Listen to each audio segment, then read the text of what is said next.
Les amis, je suis on ne peut plus heureux ce soir parce que ce soir, je me suis rendu compte d'un truc. Ce soir, je me suis rendu compte d'un truc qui m'a vraiment ému et qui m'a fait me rendre compte que oui, on est sur la bonne voie et qu'on est en train de faire quelque chose de très impactant.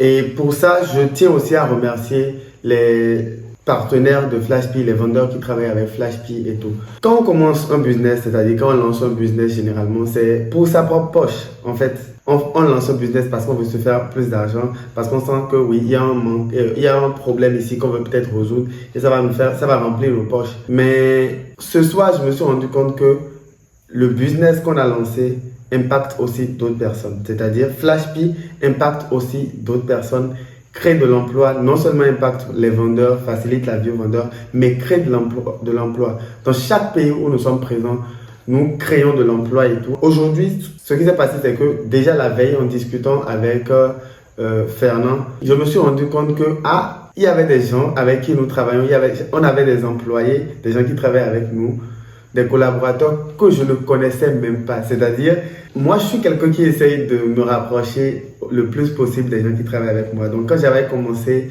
ou quand on a commencé avec l'e-commerce, toutes celles qui travaillaient avec moi, toutes celles qui permettaient de closer les ventes, les assistantes commerciales et tout, je les connaissais un peu, j'avais un peu une idée de leur parcours. C'est moi-même qui faisais les recrutements, donc j'étais assez proche de celle-là et jusqu'à aujourd'hui, je suis toujours proche d'elle et elle me parle beaucoup.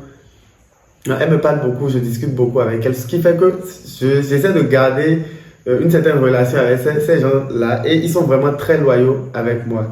Mais là, je me suis rendu compte qu'on a des gens, c'est-à-dire que les choses évoluent, qu'on travaille avec des gens que je ne connais pas. Je ne connais même pas leur nom, je ne connais même pas les détails sur eux, puisque moi, je suis beaucoup plus concentré sur la structure des choses, l'acquisition de clients, la façon dont il faut faire les choses, la façon dont il faut faire tourner le business, changer la structure, s'il y a un problème ici, les choses qu'il faut suivre et tout. Moi, je suis beaucoup plus concentré sur ce côté. Et ce soir, j'ai pu discuter avec quelqu'un qui travaille avec nous dans un pays que je ne connaissais même pas. On a commencé à discuter, c'est là que je lui ai dit, ok, tu sembles quelqu'un d'intéressant, prends ce numéro, discute avec telle personne. Et elle me dit, je travaille déjà avec vous en fait. Et je me dis, putain, à quel moment c'est possible? Il y a des gens qui travaillent avec nous, mais je ne les connais pas. Donc forcément, je vais peut-être faire un travail de ce côté pour essayer d'avoir leur contact, de faire peut-être une réunion avec elle, mais ce n'est pas vraiment à moi d'être le plus proche de ces gens-là. Je fais en sorte que Fernand, c'est-à-dire que celui qui gère le côté là, soit quand même assez proche de ceux-là, qu'il puisse quand même bien discuter avec eux, bien les gérer, être réellement quelqu'un de très bien pour eux. Et la preuve, il y a beaucoup de personnes qui parlent en bien de lui. Beaucoup de personnes parlent vraiment en bien de lui. C'est une pépite, c'est quelqu'un. Je me dis, jusque-là, je lui dis, mais il n'arrive pas à croire, mais s'il n'était pas là, on n'allait pas pouvoir évoluer, on n'allait pas pouvoir faire les choses comme ça, parce que ce qu'il fait, je n'aurais pas pu le faire, sincèrement, je n'aurais vraiment pas pu le faire. Donc, je suis vraiment très content parce que il est exceptionnel et on travaille, on crée de l'emploi et vraiment, c'est grâce aux vendeurs qui sont avec nous, qui ne cessent d'augmenter parce qu'on a toujours des gens qui viennent en plus, qui viennent demander les services, qui travaillent avec nous. C'est grâce au nombre incessant de vendeurs qui cherchent à travailler avec nous et ça permet de créer plus d'emplois derrière, de créer plus de postes derrière pour que eux puissent bien satisfaire leurs clients et que nous aussi on puisse les satisfaire.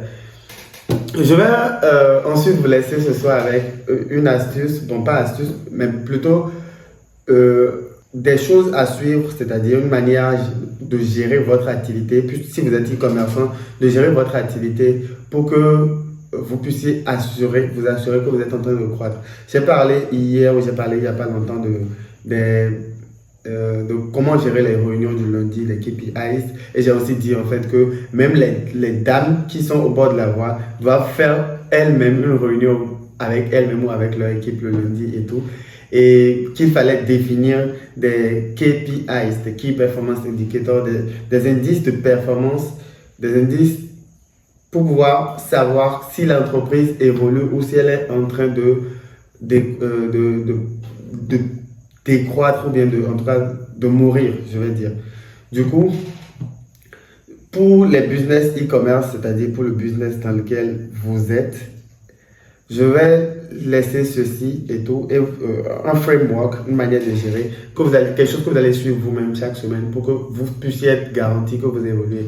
Moi-même qui suis ici, j'ai déjà généré des centaines de millions de francs CFA grâce à l'e-commerce en Afrique et je pense que c'est le chemin par lequel la plupart vont s'enrichir.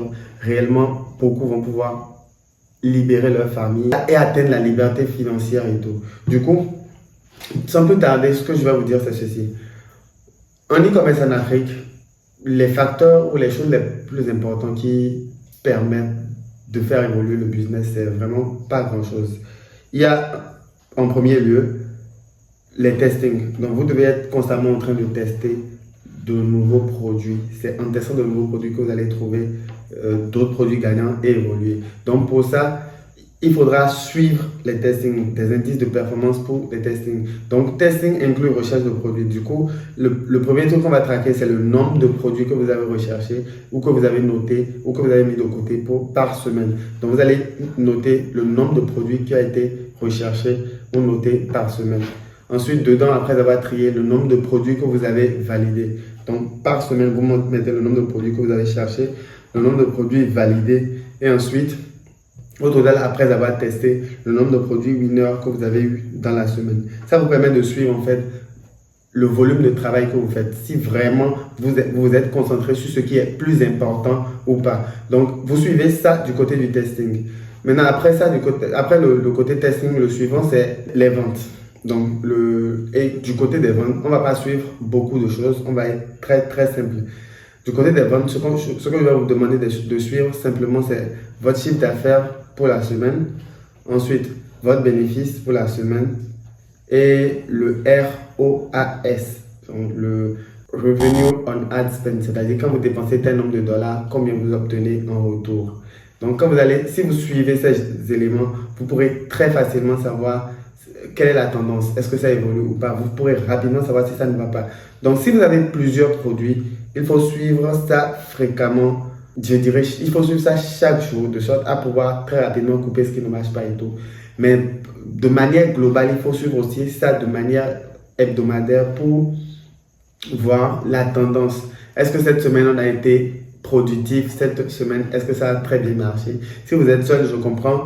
Vous n'avez peut-être pas encore ce qu'il faut pour construire une équipe, mais vous pouvez suivre ces éléments-là.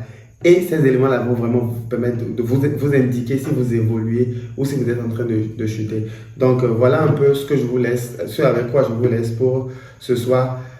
Suivez, définissez d'autres KPI si vous avez besoin d'en définir. Si c'est vous qui closez vos clients vous-même, vous devez voir comment définir aussi des KPIs pour ce côté. Mais si c'est FlashP, on vous fournit ces indices-là de notre côté et tout. Du coup, définissez vous-même les indices qu'il vous faut, qui vous permettent de vous dire, ok, si je fais ces trucs-là et que ça continue dans la lancée, dans la bonne direction, je suis garanti de pouvoir évoluer, d'atteindre des millions de chiffres d'affaires par mois ou par semaine ou même par jour.